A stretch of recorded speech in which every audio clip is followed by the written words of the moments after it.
Прага – це одне з найпопулярніших міст Європи. Щороку його відвідують понад 1 мільйон туристів з усіх куточків світу. Хтось приїздить, щоб побачити замки і старовинні площі, а хтось, щоб відсвяткувати весілля чи гучний поробочий вечір. Я ж вирішила пройтися цим містом своїм маршрутом і дізнатися, що воно приховує за відомими листівковими краєвидами. У цьому відео покажу і головні символи Праги, і місця, які часто залишаються поза увагою туристів. Тож влаштовуйтеся зручніше, беріть чай або каву і гайда зі мною у подорож Прагою. Сьогодні ми традиційно почнемо з того, як дістатися з аеропорту до центру міста Праги. Є декілька варіантів, і найшвидшим буде поїхати на автобусі Аеропорт Експрес, який коштує 100 чеських крон і займає по часу подорож десь приблизно півгодини 40 хвилин. Однак ми поїдемо міським транспортом, це автобус 59, і потім зробимо пересадку на метро. Обійдеться нам такий 90-хвилинний квиточок, усього лише 40 чеських крон. Так виглядають автомати, де можна купити квиточки. Тут можна переналаштувати мову. І на 90 хвилин коштує 40 чеських крон. Також є на 30 хвилин і інші різні варіанти. Наприклад, на цілу добу або на 2 дні. Ось тут прямо напроти терміналю знаходиться зупинка автобусу номер 59. І тут відразу на станції валідатори для квиточків знаходяться.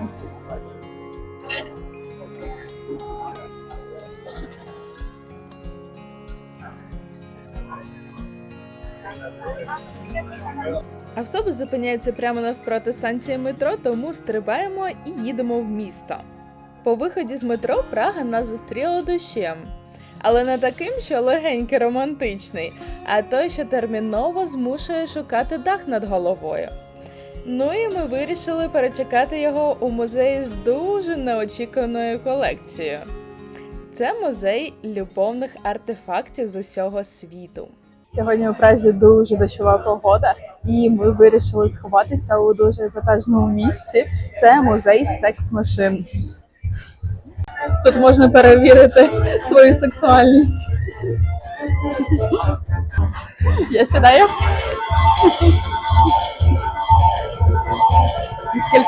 Скільки?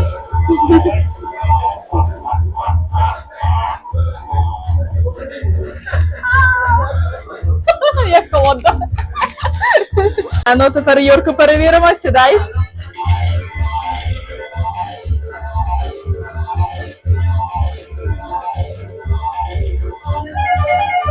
Воу! Ну ти гаряч! Тут зібрана колекція предметів з різних епох та країн, які пов'язані з темою кохання і людських фантазій. Сам же музей складається з 3 поверхів та налічує більше 320 експонатів. Не знаю, наскільки YouTube пропускає такий контент, тому буду знімати не все, але тут деякі цікаві такі місця покажу. Тут є все – від виточених корсетів і старовинної білизни до апаратів, які виглядають, наче їх створював інженер із майбутнього. Деякі з них схожі на винаходи божевільного винахідника. Ось, наприклад, цей дивний механізм для поз. Схоже, у людей колись була дуже багата фантазія. А ось тут колекція масажерів. Механічних, електричних, і деякі з них виглядають настільки серйозно, що я б дозволила їм навіть масаж спини. А я знайшла трусики з фільму «Гола правда». А ось ця магічна шкатулка. Туди лягала жінка, і вона була більш-менш одягнута. Люди ходили навколо. Тут є отакі віконечка. Ось такі. І через них вони могли спостерігати цю жінку. Вони платили за те, щоб дивитися на неї через такі віконечки. А тепер увага! Антимастурбаційний прилад для підлітків. Колись вважали, що це допоможе виховати моральність. Хоча, якщо чесно, виглядає так, ніби просто відбиває бажання на все життя. І ще один цікавий винахід – пристрій, який у тюрмах використовували, щоб заспокоїти неспокійні думки в'язнів. Натискаєш педаль і механізм починає працювати. Ну що ж, спосіб релаксу у кожного свій. Ось тут представлені різні види машин. На стіні наручники, стяжки та різні пристосування, які дуже нагадують 50 відтінків сірого. А ось цей танчик на радіоуправлінні, здається, створений для тих, хто хоче керувати ситуацією буквально. Ви колись бачили такі перуки? Відверто кажучи, цей музей не про сором, а про цікавість, креатив та гумор. Бо якщо подивитись на це все з усмішкою, розумієш, що людська фантазія не має меж. Завершує ж екскурсія старовинний кінотеатр з еротичними фільмами 20-60-х років. Нічого відвертого, просто ретро-естетика і багато творчої фантазії.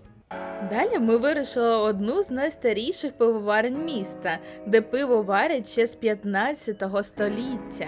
Дощик продовжує йти, тому ми йдемо у традиційний чеський ресторанчик. Зустрічає такий чоловічок.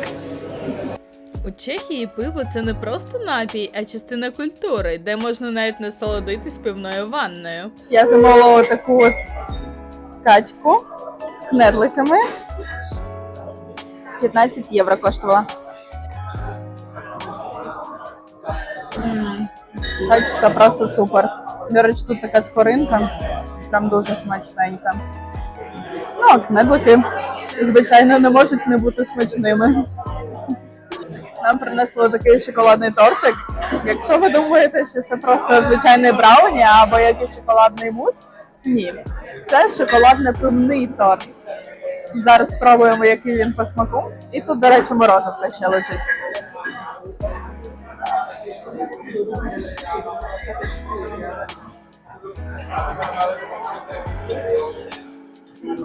Якщо чесно, я не відчуваю смаку пива.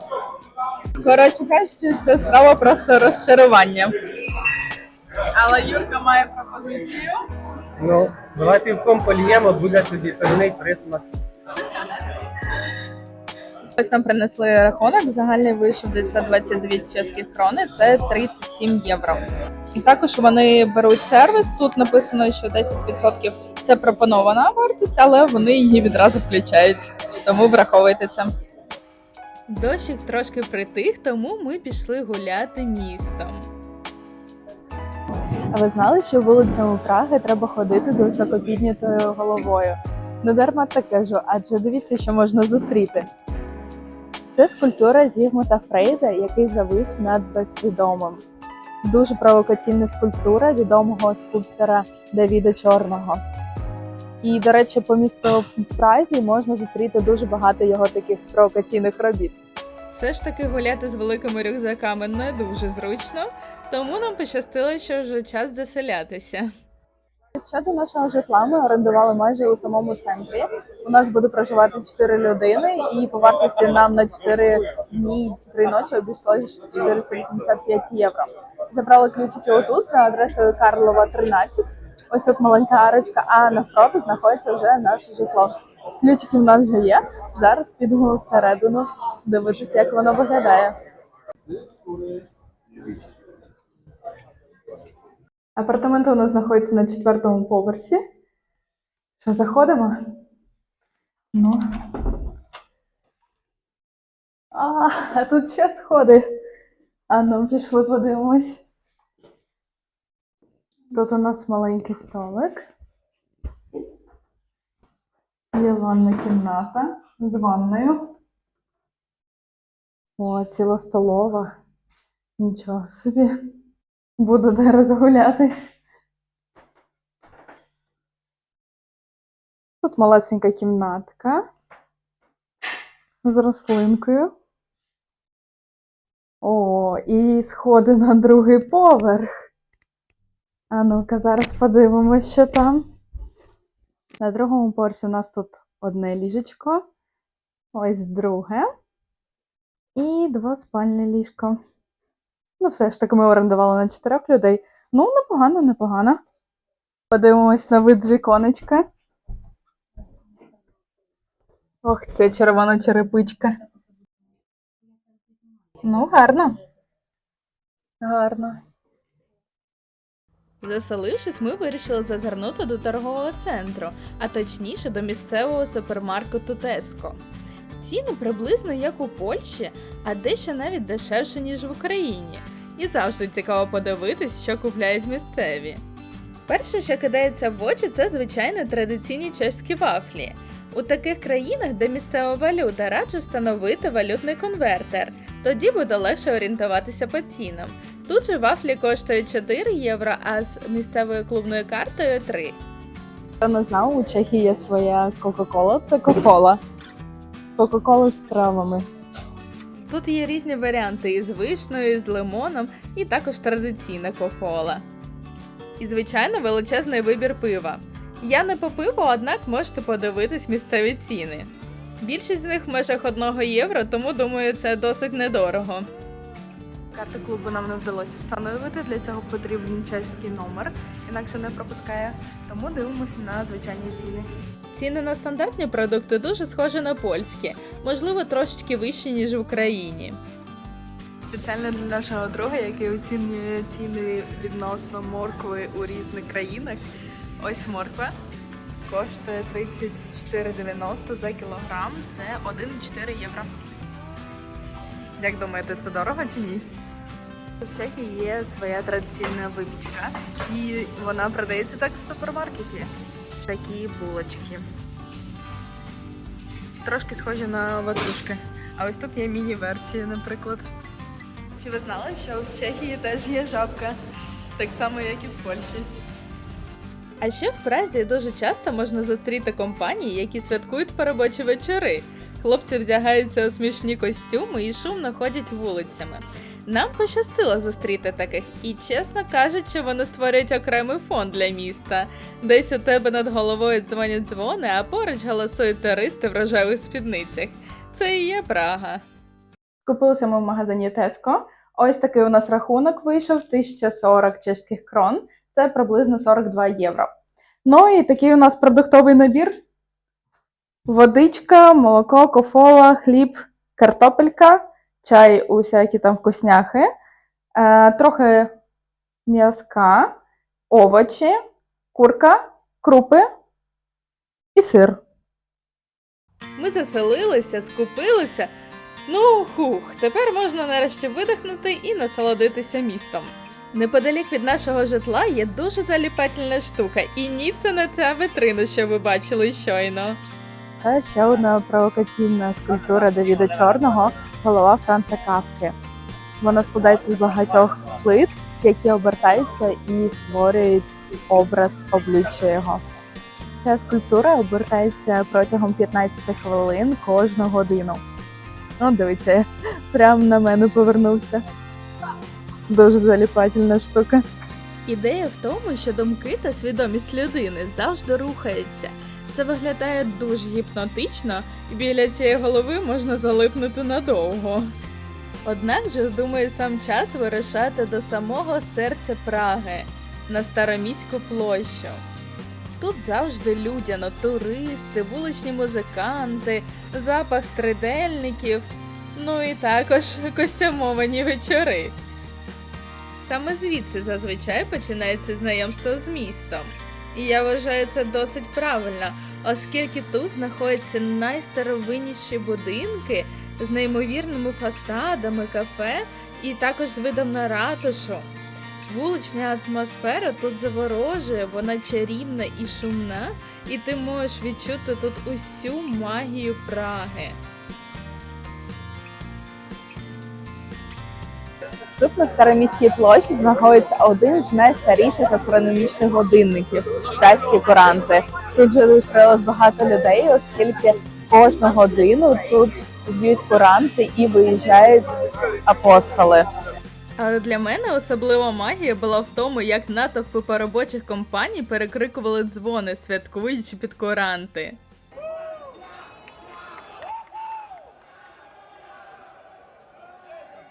Особливо зверніть увагу на фігурки, оскільки коли б'є годинник, розіграється коротка вистава у стилі середньовічного лялькового театру. Фігурки, які є втіленням людських вад і таких домінант людського життя, як смерть або неминуча розплата за вчинення гріхів, починають рухатися. Наприклад, скелет смикає за мотузок дзвін, а янгол здіймає та опускає караючого меча. У віконця годинника лики апостолів змінюються один одного, і на довершення Вистави лунає кукурікання півня.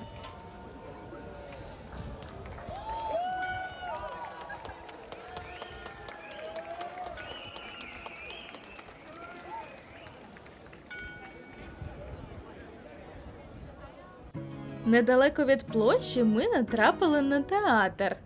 Тут на будівлі театру заховався ембріон у водостічній трубі. Це є ще однією з робіт Девіда Чорного. Він символізує зародження мистецтва. Інколи роботи Давіда Чорного смішні, а інколи такі дивні. Коли вже потемнішало, ми нарешті дійшли до Карлового мосту. Це, мабуть, найромантичніше місце міста. Вночі тут менше людей, однак все одно багато. Але вогні ліхтарів роблять міст схожим на казкову декорацію. Тут дійсно виникає таке відчуття, що хочеться просто стояти, слухати плескіт Волтави і дивитися, як вежі віддзеркалюються в воді. Це найкраще закінчення вечора, яке можна тільки уявити в Празі. На другий день ми знову відправилися до Староміської площі, однак людей тут було просто стільки, що пробратися до годинника було майже неможливо. Але у сонячний день можна детально розглядіти деталі циферблатів годинника. Верхній циферблат показує не лише час, а рух сонця, місяця і знаків зодіаку. Нижній – це календарний циферблат. Тут показані не тільки знаки зодіаку, а ще й чим жили люди в кожну пору року. Від Староміської площі до Карлового мосту тут просто рукою подати, тому ми направилися саме туди. Так, вже другий день поспіль. Однак цього разу ми на ньому не зупинимось, а перейдемо через міст, бо там знаходяться Гречани та район Мала Страна. Але спочатку скажу декілька цікавих фактів про Карлів міст. Як ви вже знаєте, це одне з найулюбленіших місць туристів. Але мало хто знає, що під час його будівництва у розчин додавали сирі яйця, щоб міст був міцним. Кажуть, що саме завдяки цьому він вже стоїть понад 600 років. Тільки уявіть собі. А ще кажуть, що Карлів міст заклали не просто так, а в особливу астрологічну дату – 9 липня 1357 року о 5:31. Якщо записати цю дату цифрами, вийде симетричний ряд, який можна прочитати однаково з обох боків. Кажуть, що саме так хотіли зберегти мосту гармонію та міцність на століття. Ну і здається, це спрацювало. На мосту також є кілька фігурок, до яких усі торкаються, бо вірять, що це приносить удачу і гарантує повернення до Праги. Судячи зблизьку, повернутися сюди хочуть усі. Не доходячи до кінця Карлового моста, ось тут буде спуск вниз, який веде до одного значимого місця.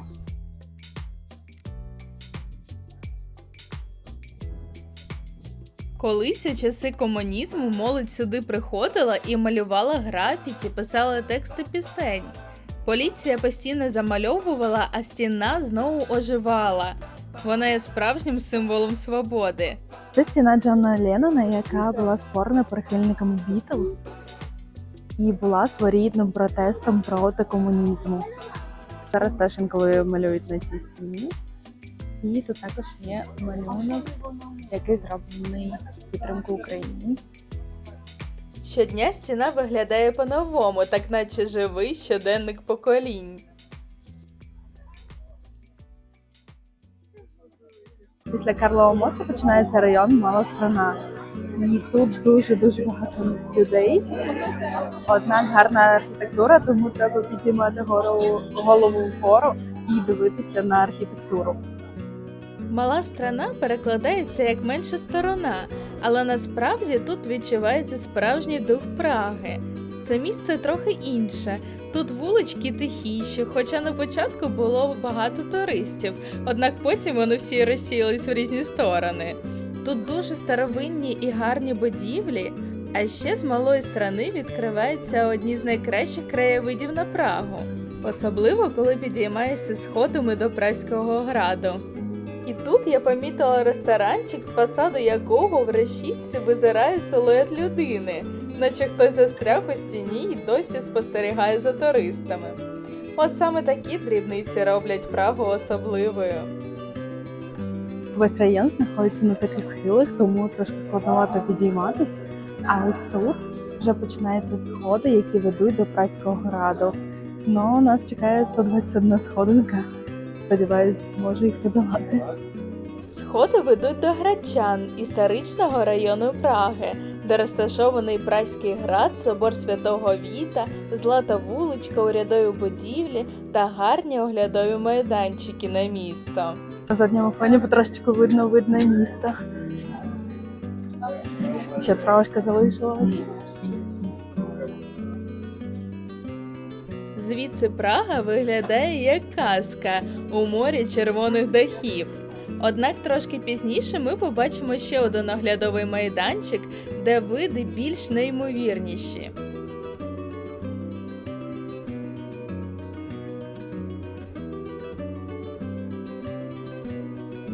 Далі вже починається район Гречани, і ось тут на вході в Королівський палац стоїть варта, яка змінюється кожну годину.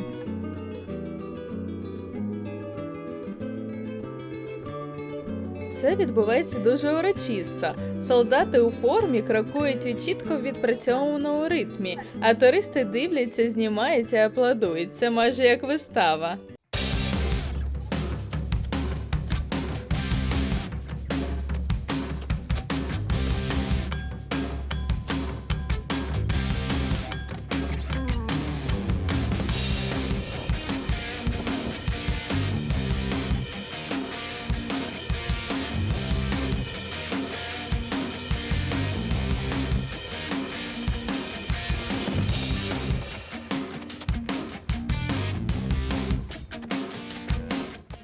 Далі через боковий вхід можна потрапити у сам комплекс. Взагалі, Гречани – це буквально означає міські володіння граду, тобто територія, що історично належала королям і князям. Гречани – це не просто фортеця, а й величезний замковий комплекс. До речі, тут знаходиться президентська резиденція. А щоб нам попасти у ще одне визначне місце, треба пройти ось крізь оту арочку. Тут знаходиться символ гречан – собор Святого Віта, якому понад 600 років. Його шпилі видно з будь-якої точки міста, і коли стоїш перед ним, відчуваєш, наскільки він величезний. До речі, вхід у собор платний, а от на Злату вуличку можна потрапити безкоштовно після 17-ї години у літній час і після 16-ї в зимовий.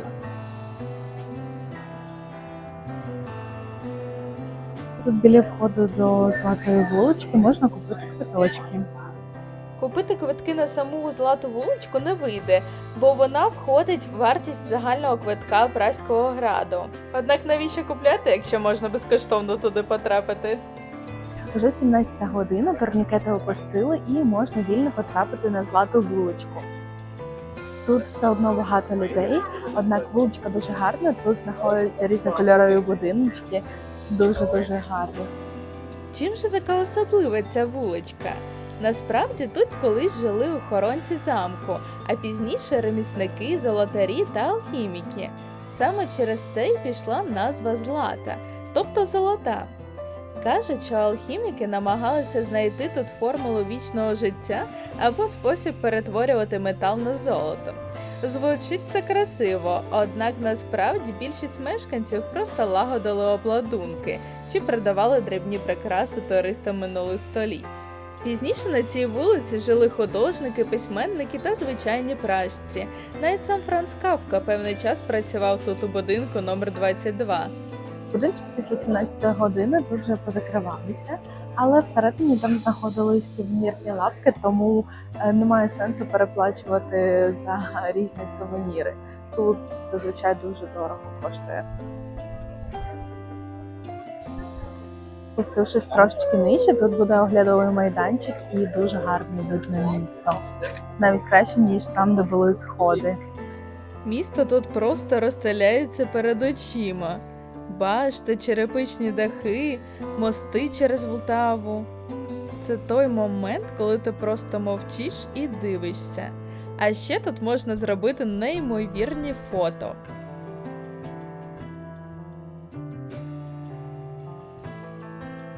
Тут можна розгледіти навіть телевежу, яка є найвищою будівлею у Празі. Додивіться це відео до кінця, щоб побачити види з телевежі. Ми обов'язково туди ще піднімемось. А ось далі тут спуск старими замковими сходами. Я обрала спускатися саме старими замковими сходами, оскільки підніматись ними незручно, бо вони занадто круті і вузькі. Від галасу туристів ми втекли в сади Валенштейна. Дуже раджу їх відвідати, і великим плюсом буде те, що вхід сюди безкоштовний. У садах Вальштейну тут дуже величезні рибки плавають, пливуть. Ще бігають павліни. Риби тут дійсно величезних розмірів, і дуже шкода, що не можна рибачити.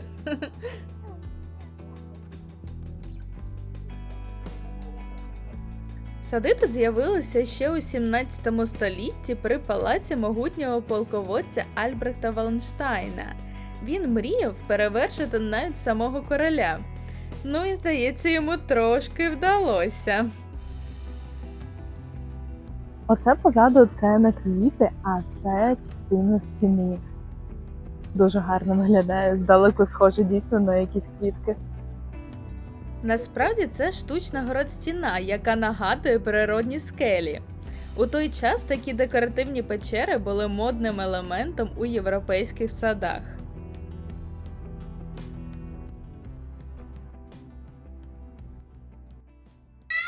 Ми прийшли у Ваянові сади. І тут вже чути павлінів. До речі, особливий парк якраз через них. Тут вони ходять у вільному доступі.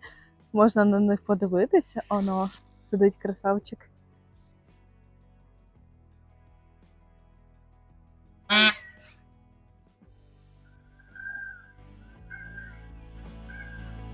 Ніколи не думала, що павліни можуть видавати стільки різних звуків.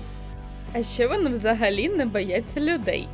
Вхід у Ваянові сади також безкоштовний, тому обов'язково відвідайте їх. А якщо вам пощастить потрапити в період цвітіння, то побачите дерева павловнії, які вкриті ніжними фіолетовими квітами. Але навіть вже просто заради самих павлінів варто сюди прийти. Якщо будете тут гуляти у вітряну погоду, то тут дуже класно, тим, що сам парк огороджений такими стінами і він майже не продувається. Ну і плюс великий це павліни, звичайно, вони дуже-дуже гарні. Потім ми підійшли до музею Франца Кафки, але головна атракція тут не музей, а дві скульптури, які пісяють. Так, це знову Девід Чорний. Біля музею Франца Кафки знаходиться статуя пісяючих чоловіків. Вони пісяють на карту Чехії. Це своєрідний відгук на бюрократію та політичну ситуацію в Україні. До речі, поруч продають прянички.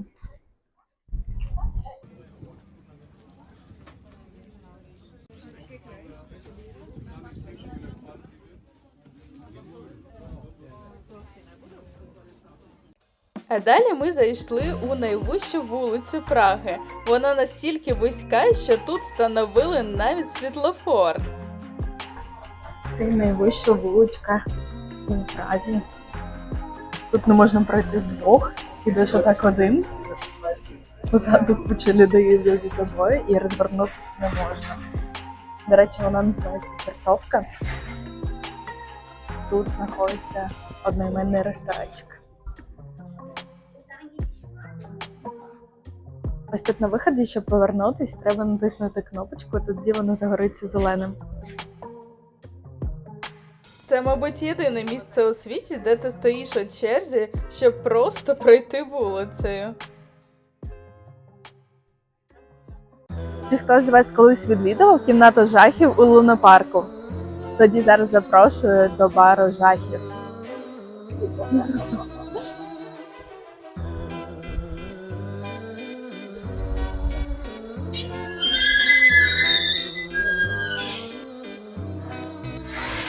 Всередині напівтемрява, червоне світло, а з динаміків грає тривожна музика.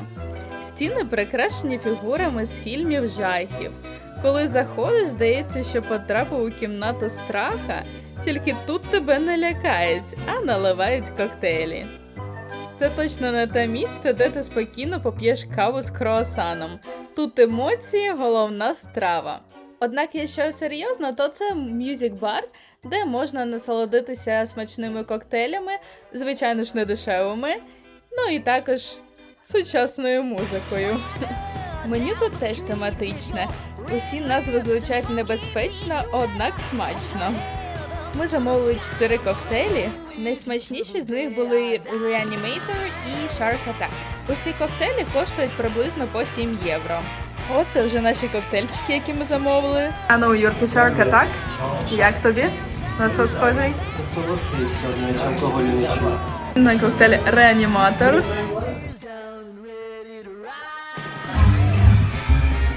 О, клас. Кисленьке. Реально на ананас схоже. Цей First Type кислий. Найсмачніший коктейль виявився оцей Shark Attack. В нього смак смородини. На дні, до речі, акула знаходиться.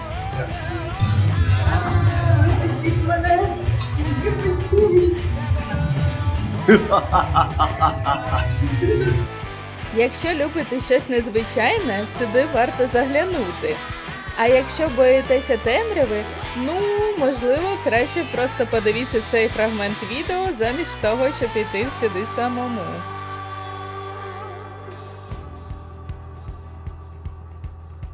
Хоча в туалеті немає ніяких страшних таких штук, але коли відкриваються двері, стає страшно. Тут таке червоне світло і тиша, а потім хтось заходить.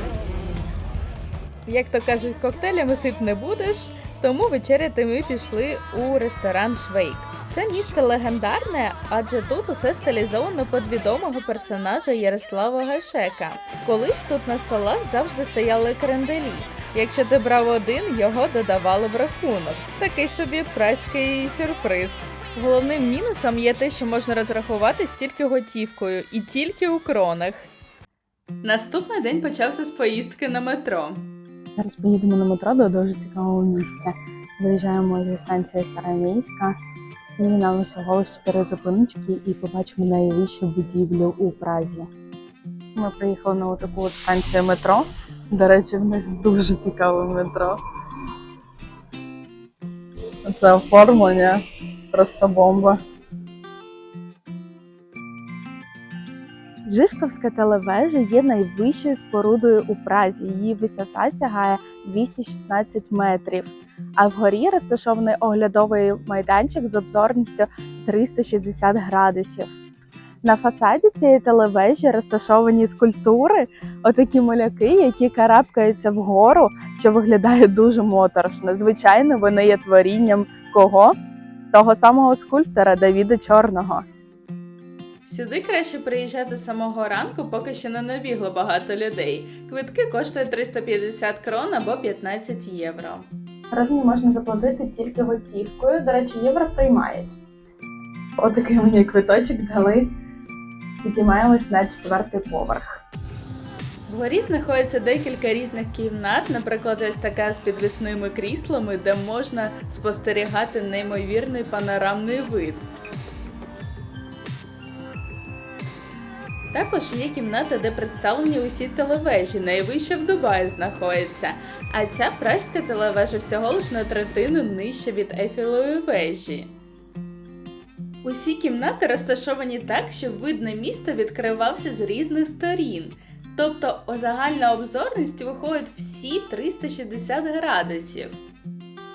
Якщо ж ззовні подивитися на ці кімнати, вони виглядають наче підвісні балкони.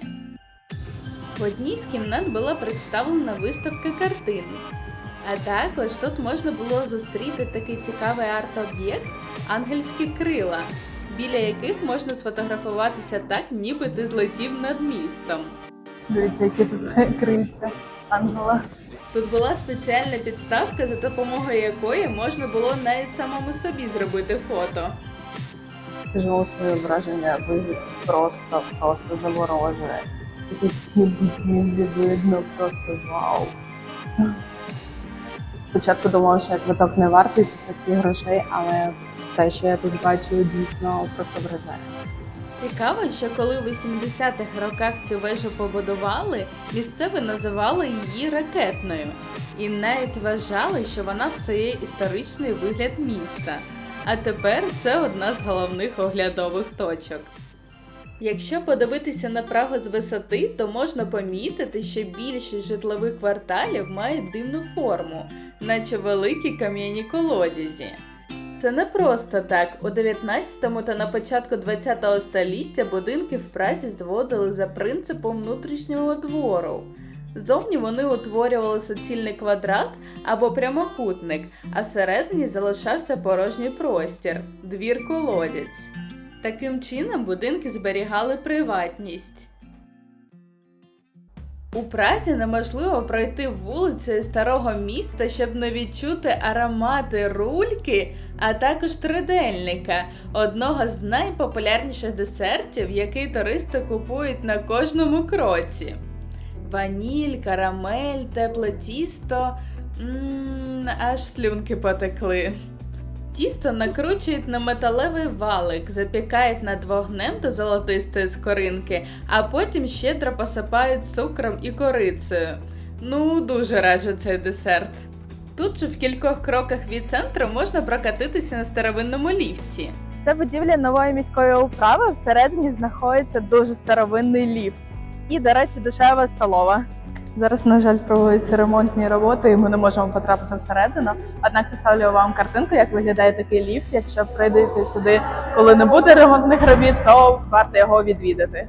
Сьогоднішня Прага буквально пронизана присутністю Франца Кафки, який, будучи євреєм, жив у чеському середовищі. Це пам'ятник Францу Кафці, який сидить на плечах безголової фігури. Він показує абсурдність та парадоксальність людського існування, що притаманно творам Франца Кафки. А, до речі, поруч знаходиться єврейський квартал. Крім пам'ятника Кафці, у Празі можна знайти першу кубістичну будівлю, яка перевернула уявлення про архітектуру. Це будинок Чорної Мадонни, який є прикладом кубізму. На фасаді знаходиться Мадонна, яка, каже, допомагає людям, які не можуть завагітніти. Вони приходять сюди, моляться і потім дар Божий. Якраз біля будинку Мадонни знаходиться такий магазинчик, де продають чеський традиційний десерт – колаче.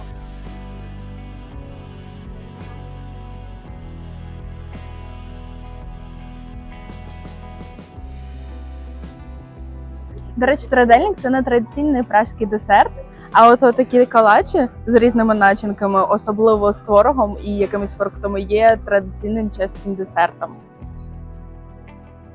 Далі через порохову вежу ми вийшли до Чеського національного банку. Це Чеський національний банк, у якому знаходиться виставка грошей. І всередині знаходиться така величезна монета, яка зроблена з золота. До речі, на цю виставку можна потрапити безкоштовно. Всередині дуже класно. Нам дали ключики, отут можна сховати свої речі в таких шафках. І далі тут є дві безкоштовні експозиції. Ось тут буде одна експозиція і внизу експозиція, яка присвячена грошам. Вон як виглядає банк. Тут розповідають екскурсію. А тут можна проголосувати за збереження чеських крон або за введення євро. Беремо отут м'ячик і кидаємо. Нехай впроваджують євро в Чехії. А ось тут показують, як знищують валюту і монети. Є діюча валюта. Ось так вона виглядає.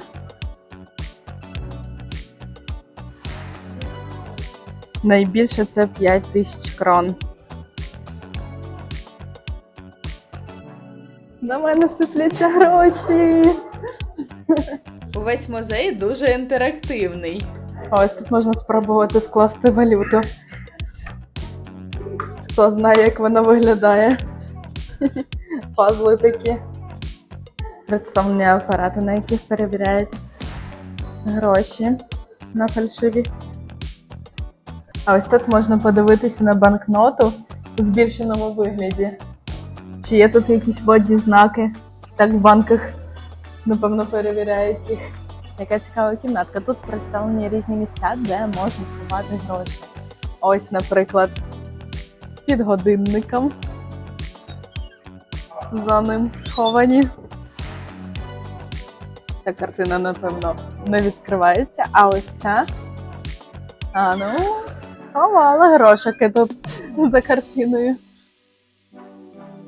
О, є теж книжечки. Розумію, що ось тут, скоріш за все, мають бути сховані. А може і ні, може і не тут. Ага, от позначена книжечка спеціальна. А ну-ка. Опа, грошики, грошики. А ось тут можна потанцювати. Є вказівники, куди рухатись. Юрка, давай заробляй нам грошики, заробляй грошики. Так, зіграємо в казино.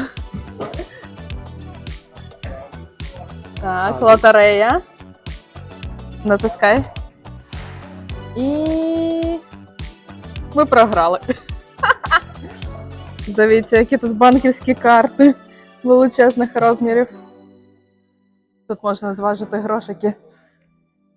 О, найтяжчий мішечок. 1830 грам. Ось тут видумані банкноти. Пані-мані.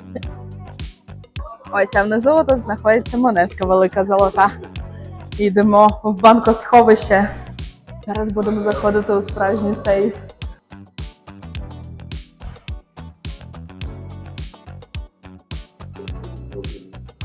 Золота монетка.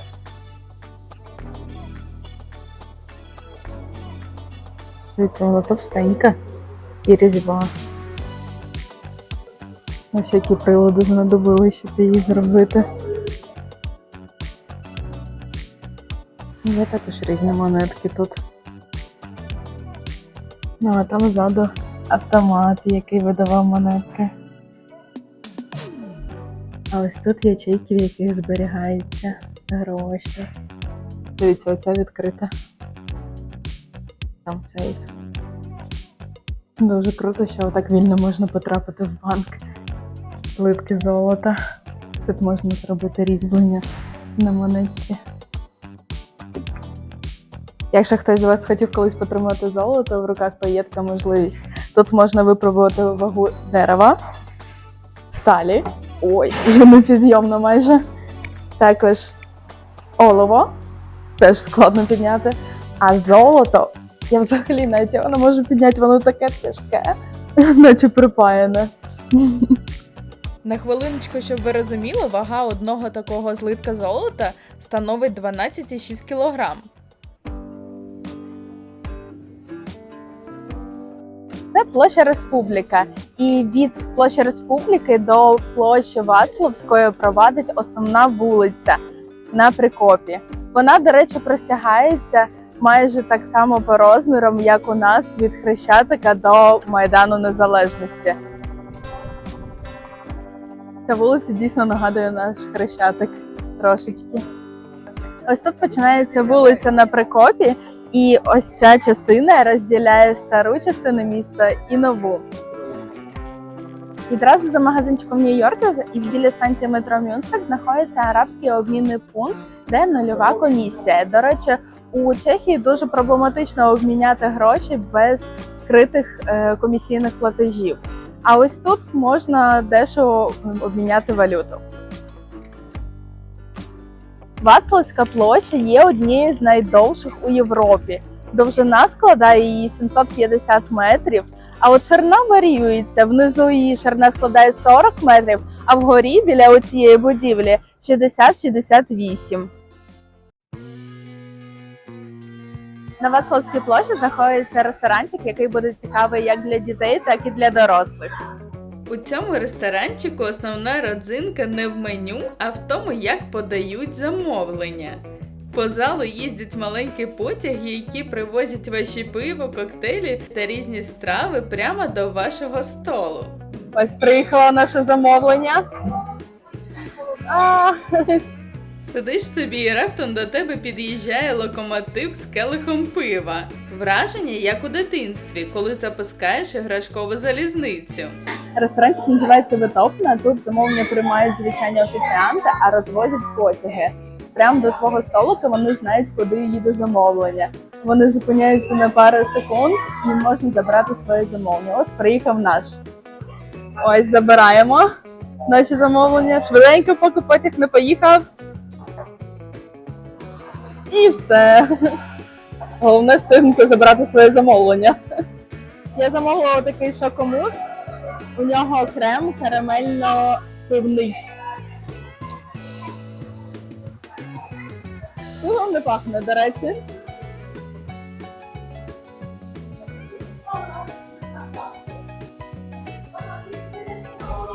На смак більш віддає карамеллю. Пива не відчуваю, однак все одно смачно. До речі, ось тут колії перемикаються і на одних їздять потяги з замовленнями, а на інших вже постійно повертаються до бару. Мені здається, що це одне з тих місць, де дорослі починають згадувати, як це класно бути дітьми. По Празі можна зустріти дуже знайомі нам червоні трамваї. Вони так схожі на ті, що їздять в Україні. Ми по Празі в більшості пересувалися пішки, однак дуже раджу встановити собі додаток, який називається «Підлітачка». Там можна купити квитки, а також квитки можна купити і всередині транспорту, заплативши просто картою. Наша подорож вже добігає кінця, і під кінець ми приїхали на набережну, де знаходиться відомий танцюючий дім. Це сучасна будівля, яку архітектори створили так, щоб вона нагадувала пару, яка танцює. Всередині будівля не така цікава, бо там розміщені звичайні офіси. Сама ж набережна знаходиться трошки далекувато від центру, однак, якщо ви тут влітку, дуже раджу приїхати сюди. Набережна називається Наплавка, і тут можна відчути справжній пражський вайб. Тут на набережні є дуже цікаві заклади, створені такі у вигляді тунелів. До речі, коли двері ці замкнуті, до них підходиш і вони отак відкриваються всерединку. Дуже ефектно виглядають. Тут знаходяться сучасні кафе та багато молоді. Більшість барів облаштовані у приміщеннях, які колись були складами, тому круглі скляні двері схожі на величезні труби або бочки. І тепер через ці двері входиш не в склад, а у стильний заклад з видом на річку. Ми ще не бачили, як тут вилазять по цим сходам вгору, щоб не обходити ось тут дорогою. Ну, зараз нам Юрка продемонструє.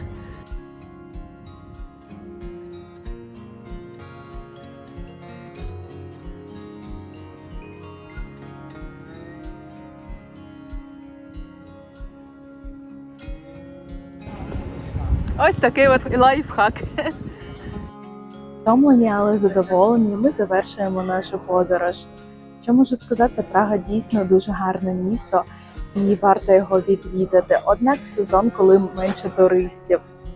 А я прощаюся і усім до наступних подорожей. Па-па!